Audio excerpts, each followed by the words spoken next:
in recognition of Living History Farm's 50th anniversary. Since the beginning, the museum has been providing exceptional live event learning experiences for students centered around Iowa's agricultural and rural history. Living History Farm curriculum, demonstration-based tours, hands-on enrichment programs, and History on the Road outreach programs that go to schools, as well as providing an online resource, Learning Fields. Behind the scenes as well, the museum has been actively supportive of social studies education. For many decades, the museum has sponsored an award for the National History Day competition in Iowa, recognizing the outstanding entries in agricultural history at the junior and senior level. For over 35 years, the museum has been providing internships for college students entering the education field. These internships give students a chance to gain valuable experience working with children before the interns graduate and enter their own classroom. For over 20 years, the museum has actively utilized input from teachers through the Education Advisory Committee in an effort to improve the museum's educational programming. And in 2000, the museum gave the ICSS Award to Living History Farms. Thank you.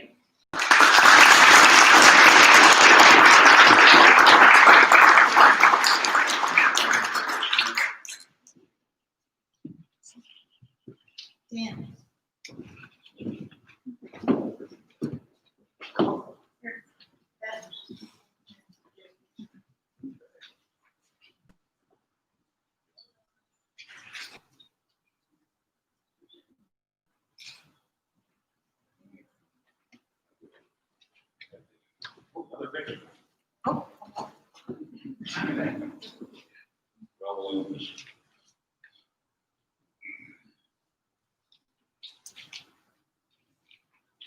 Thank you very much.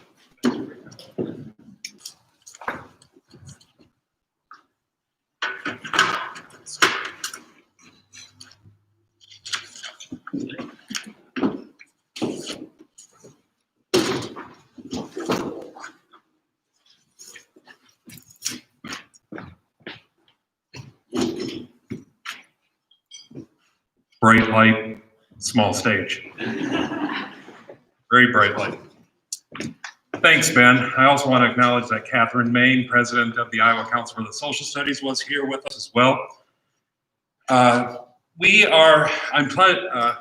It's my pleasure to accept that award on behalf of Living History Farms. And it's with humility that I acknowledge that it's been 50 years of History Farms. And so I want to acknowledge all the work that our staff, volunteers, board members, and so on do to make Living History Farm such an exceptional place. So a round of applause to all of those people that I just mentioned.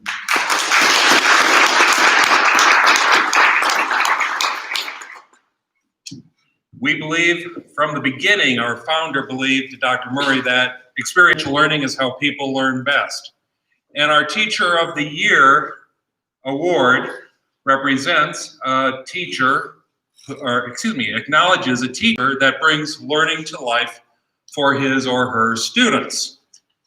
And I'd like to acknowledge Laura Ingram with Bell and McCormick PC, who sponsors the award. So I'm sorry this light is bright. So Laura, if you're here, I can present this together.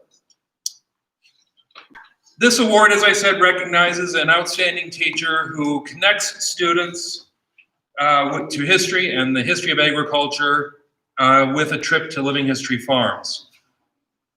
We've heard the stories. Children don't know where milk comes from. Children think that eggs come from a carton and not a chicken, or that dressing a chicken means funny clothes, not how you butcher a chicken. So these education programs are focused on Iowa's agricultural and rural life and its role in today's world.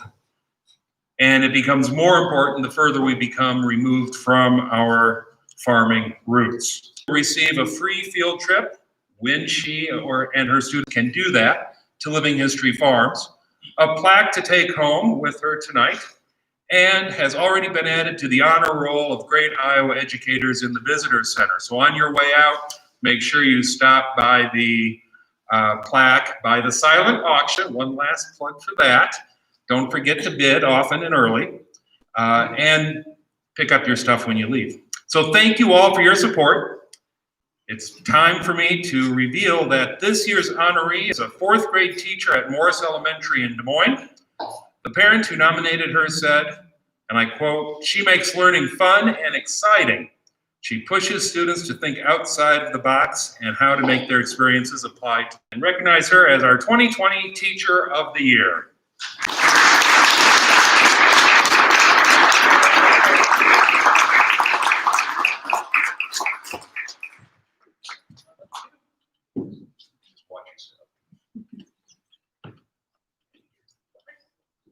Get a few pictures. Oh, you want us on the floor there? Okay. That's quite all right.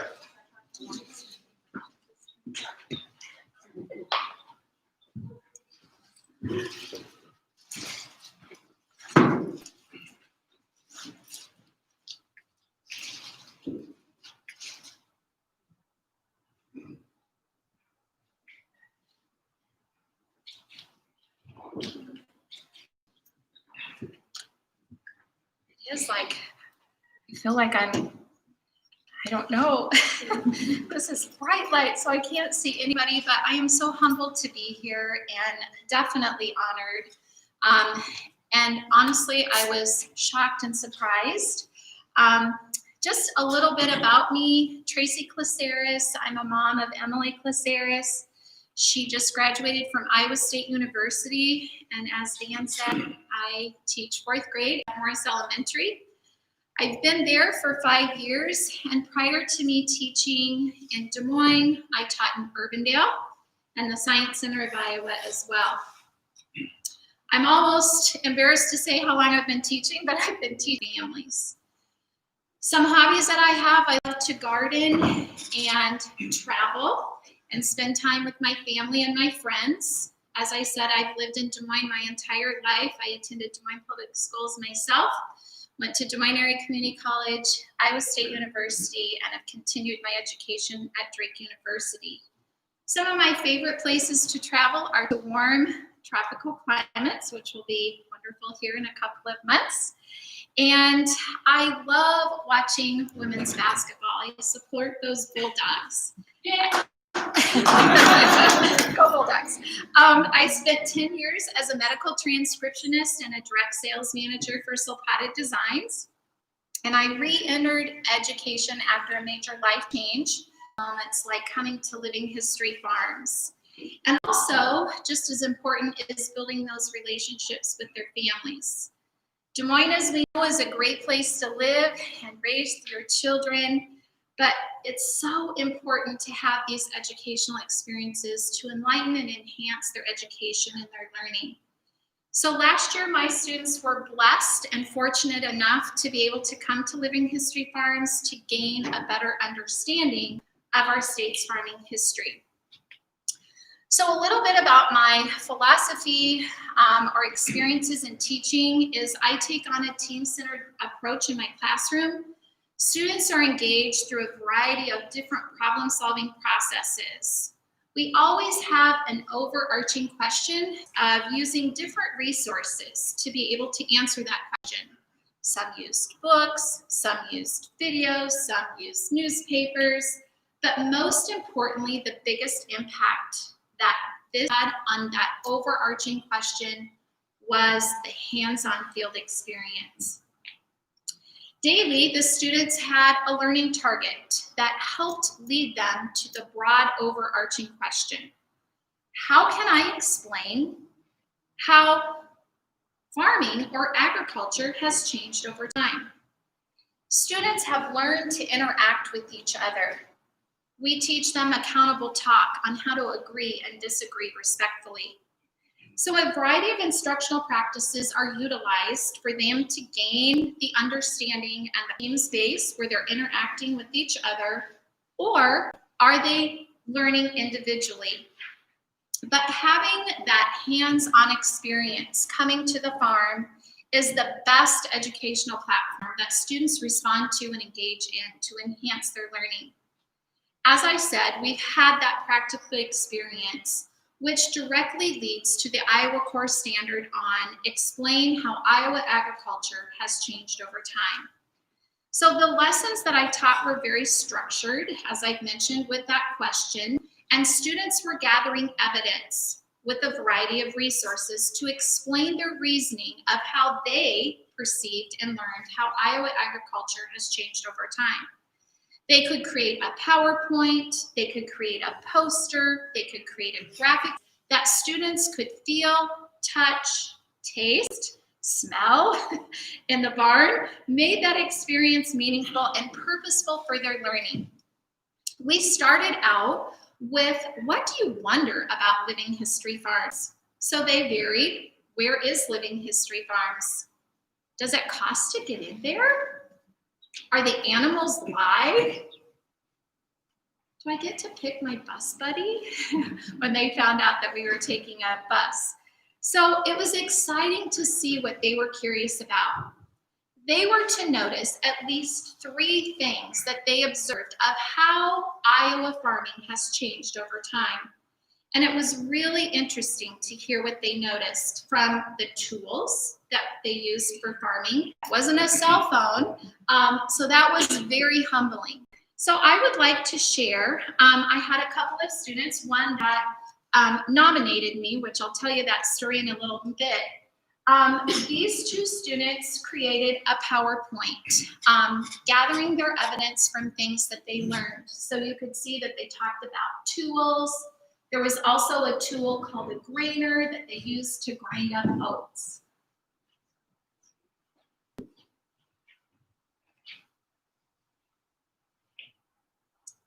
They made lots of things from animal skins, and we saw mostly cow skins on them. So then we ventured ourselves over to a log cabin, and the kids wanted to know if we were going to stay for lunch. So that was kind of fun. So there were 2 cow's horns, and they were cute. And there was also a mini town with stores that we got to go in, and a barn to see horses. So you have to be mindful that most of the children in Des Moines don't have that agricultural or farming experience. And so they drive down the interstate and see a cornfield but have no idea of how farming has changed over time. So as I said, I'm very humbled and heartfelt that I received this award. One of the students that wrote this, her name is Layla Ferguson, and she and her mother, Allison, submitted the nomination form unbeknownst to me. So I would personally like to thank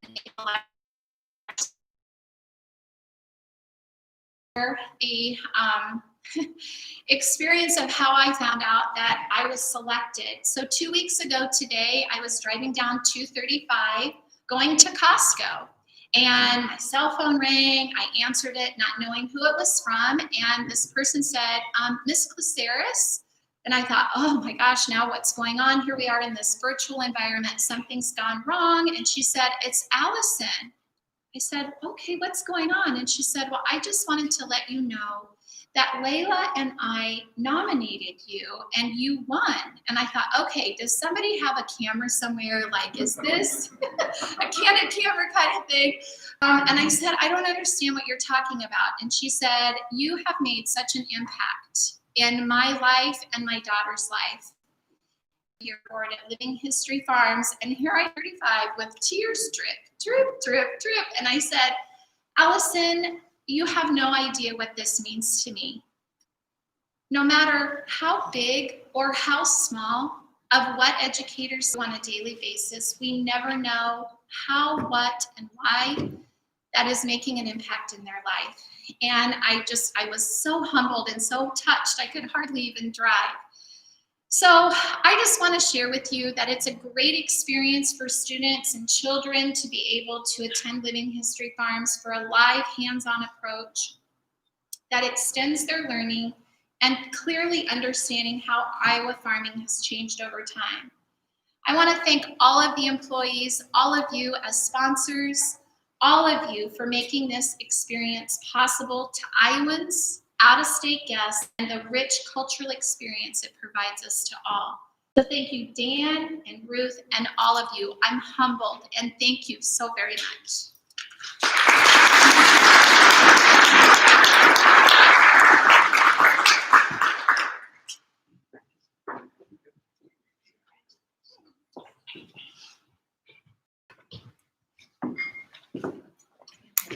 Congratulations, Tracy. What a great story. And thank you so much for your commitment to teaching and for bringing your students here.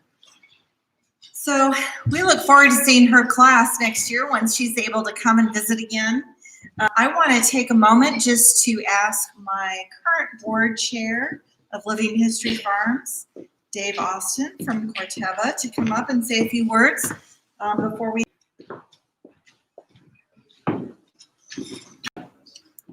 Just want to take a couple minutes to thank everyone for coming tonight.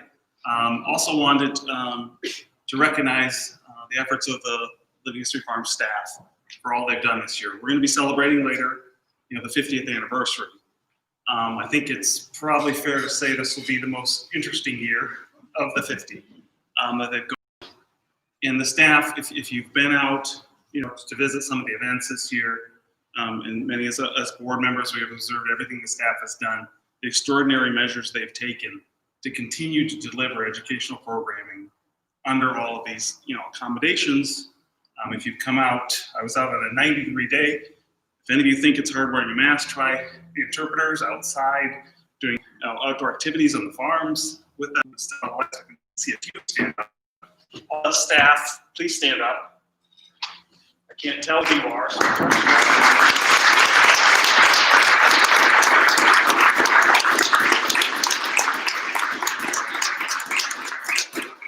Heartfelt thanks from me and the entire board for everything that you do. And I also want to convey, as being on the board for almost a full 7 years now, I can assure you the financial responsibility of this organization and making sure that as much of every single dollar that comes in goes to delivering the mission, delivering the program, and being responsible with all the donations that the sponsors and you as individuals are giving tonight go to get that education. And that's why it's so rewarding seeing the teacher, of the year come up and tell the story to kids, especially when you see, the kids' comments. So my lead-in, so on the middle relief, I'm going to be calling in the closer,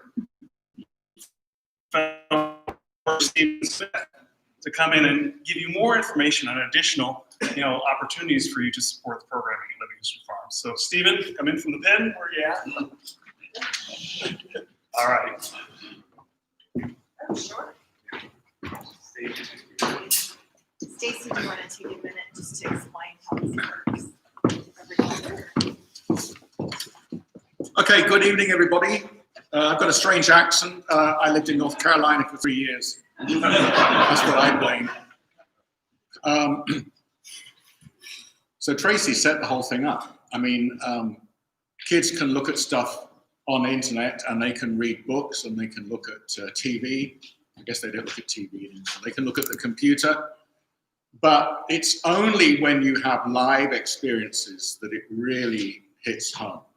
And I think the important thing is for them to understand what it takes and took to provide food and what it's going to take in the future. And they are the future. And if you have kids who don't understand where food comes from, and they're 8 or 10 years old, in a short while they'll be voting.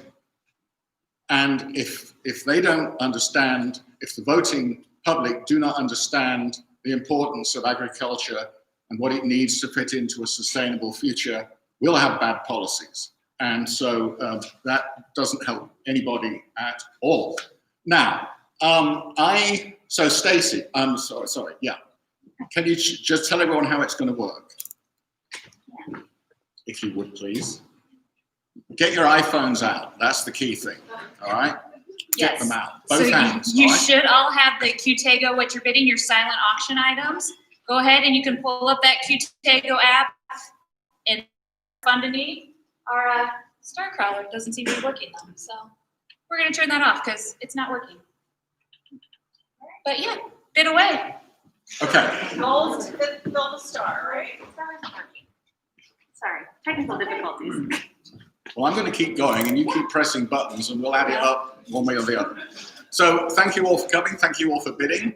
And that obviously contributes to Living History Farm's ability to lay on everything it does. So students and adults alike can actually see animals and see how things were and wonder about everything.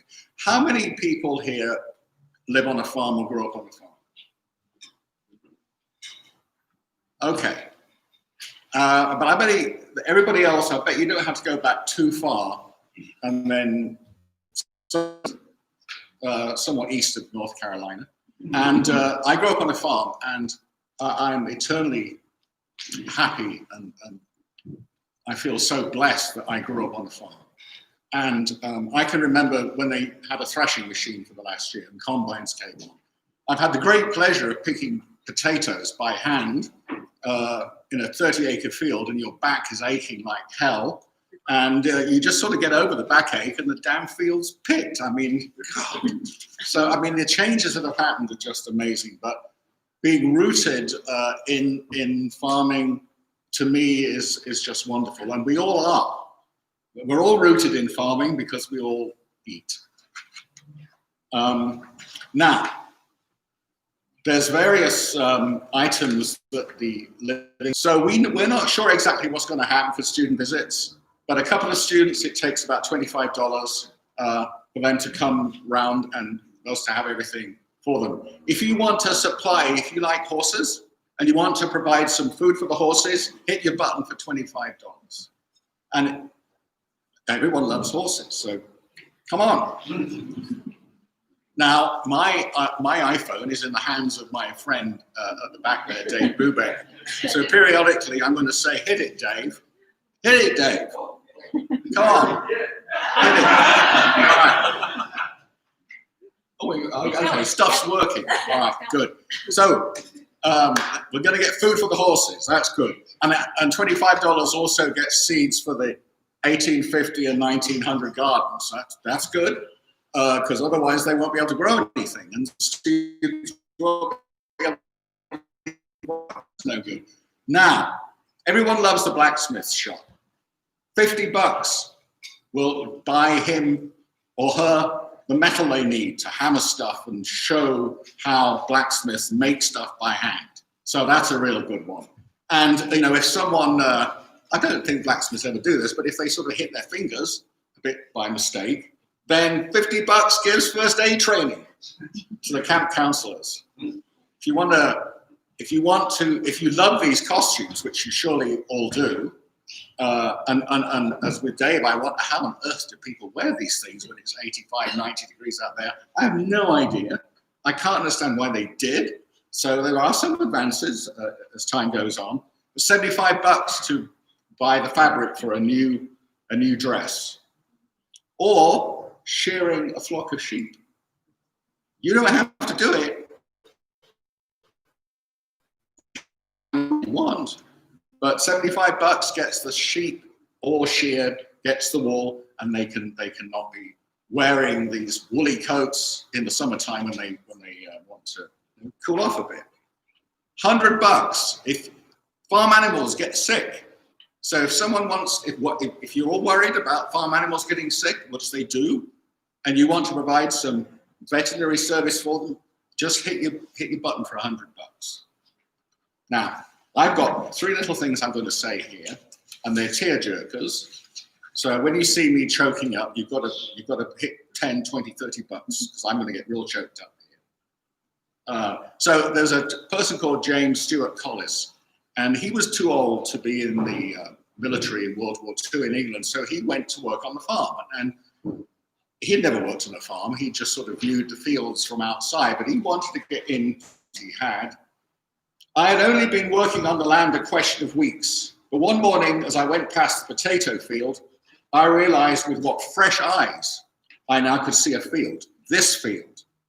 It was no longer just a bit of earth and the beauty I had seen from outside. I knew it from the inside. I had sown it, I had walked up and down it endlessly, I had put down the potatoes in the furrows. I no longer hung in the void, but had entered I'm choking up. You've got to press some buttons here. But had entered in at the front door of labor and become part of the world's work in its humblest and yet proudest place, like this barn. This is humble and a wonderful and artistically beautiful construction, equal to any cathedral in Europe. And Dave Austin knows all about barns because he loves photographing them. And the architecture and building here is just beautiful. And it's a barn, and it's wonderful. Okay, that's my first choke up point. Warning to the Des Moines Symphony, the next one talks about music, so you get ready, okay? And unchoke me when I get there. All right, so you've heard about getting food for the horses, fabric for the dresses, some help for the animals when they're sick. Over the winter, the animals need food. And that means people have to go out and get it and stack it up and store it. $250 feeds the livestock. You cannot worry that the poor old animals are going hungry if you just press your butt for $250. No, I mean that's wonderful. You know? These poor animals out there, it gets a bit chilly. Would you like to be a bit chilly and not have enough food? Feed the animals. Now, it doesn't matter what amount you give, you know, even $1, it's all wonderful, okay? I'm just giving you a little framework you can think around. Dave, hit the button. All right. The licensing fees, we have to have licensing fees for the digital collections. That's $500 a year for that. But it also, that amount buys spring oat seed for the farm fields. So I've given you the whole range of different things, from $25 to support 2 kids, to help feed the horses, to support. These things won't be here for them to see. Okay. So back to John Stuart Collis, and this is, you know, this really resonates with me, and I'm sure it does with you, because you're all here because you think farming, agriculture is really important. So I know you feel this in yourselves.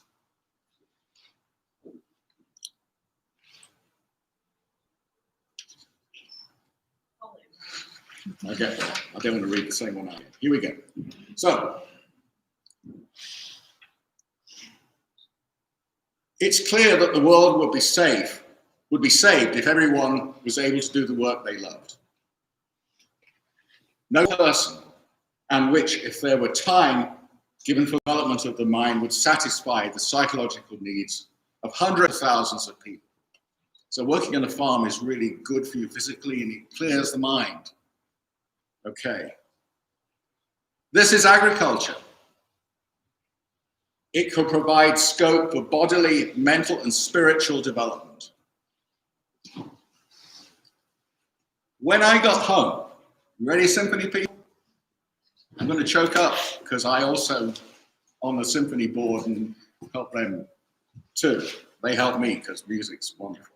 When I got home, I heard John Barbaroli, a very famous British conductor from the 60s, 70s, conducting Beethoven's 7th Symphony. And the playing of it should be made possible. To make bread so that it shall be possible for mankind to have more than bread, and hear the scripture of the kings, to listen to a Beethoven, a Sibelius, you pressing your buttons, a Tchaikovsky, uttering some far message of paradox and joy. Now, if agriculture hadn't been invented some 8,000 years ago, we'd all be running around very healthy, trying to kill animals and find something to eat and collect nuts and stuff. But with farming, that frees up other people to do other things, including writing symphonies, write great novels, pontificate about whatever they want to pontificate about. It builds them. And so these kids who come here, they need to understand that. And the best way they've got, as we've heard, from Teacher of the Year is to actually do it hands-on. I get a signal that I need to quit. Okay, I've got one more thing here. I'm going to get really choked up. The more choked up I get, you've got to hit some buttons. Because British people don't get choked up very much.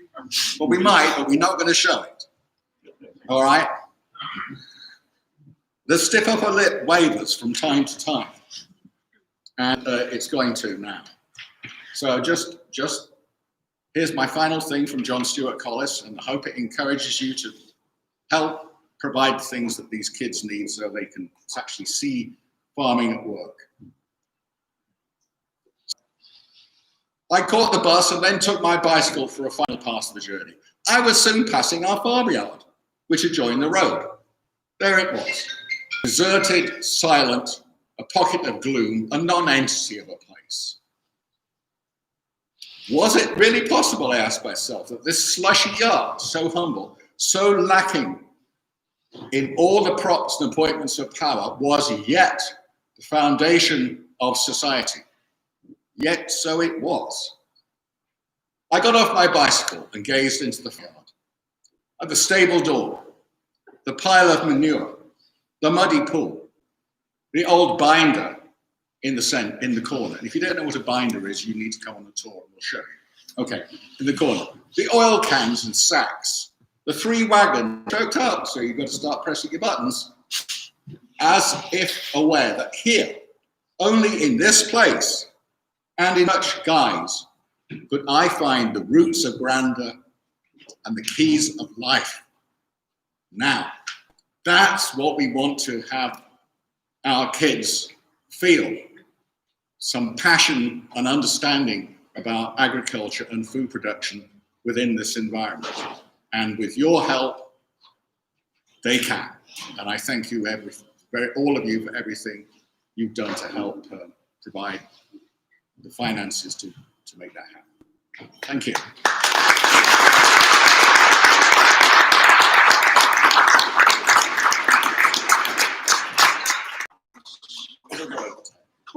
Thank you.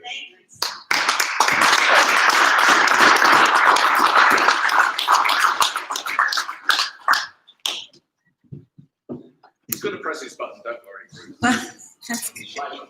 Well, we've come to the end of the program, and everybody's done such a wonderful job speaking to our mission and why what we do is so important in serving the community. So I'm just going to close with saying, yes, this has been a most memorable 50-year anniversary for us.